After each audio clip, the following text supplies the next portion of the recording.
ಅನಾರೋಗ್ಯದಿಂದ ಇದ್ದರು. ಅವರು ಭಾಳ ಸರಳ ಜೀವಿ, ಅವರು ಭಾಳ ಸಿಂಪಲ್ ಮನುಷ್ಯ ಅಷ್ಟೇ.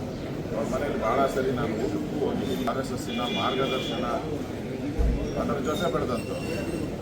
ಅವ್ರು ಯಾರು ಜನಗಳ ಮಾತ್ರ ಇದ್ದರೆ ಅವ್ರನ್ನ ಯಾರು MLA ಅಂತಲೇ ಅಷ್ಟು ಸರಳವಾಗಿ ಜನಗಳ ಜೊತೆ ಬೆರೀತಾ ಇದ್ರು. ಅಂದರೆ ಅಷ್ಟು ಪ್ರೀತಿ ಪಾತ್ರರಾಗಿ ಕೆಲಸ ಮಾಡಿದ್ದಾರೆ.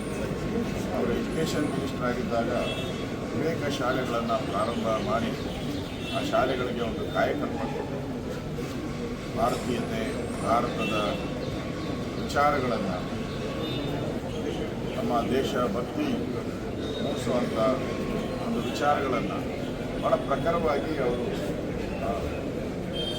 ಎಜುಕೇಷನ್ ಮಿನಿಸ್ಟರ್ ಆಗಿದ್ದಾಗ ಬಂದಂಥದ್ದು ಇದೆ. ಭಾಳ ದುಃಖದ ಸಂಗತಿ. ಇವತ್ತು ಮಧ್ಯೆ ಇಲ್ಲ. ಅವರ ಆತ್ಮಕ್ಕೆ ಶಾಂತಿ ಮತ್ತು ಅವರ ಕುಟುಂಬಕ್ಕೆ ದುಃಖವನ್ನು ಭರಿಸುವಂಥ ಅವರ ಅಭಿಮಾನಿಗಳಿಗೆ ದುಃಖವನ್ನು ಭರಿಸುವಂಥ ಶಕ್ತಿಯನ್ನು ಭಗವಂತ ನೀಡಲಿ.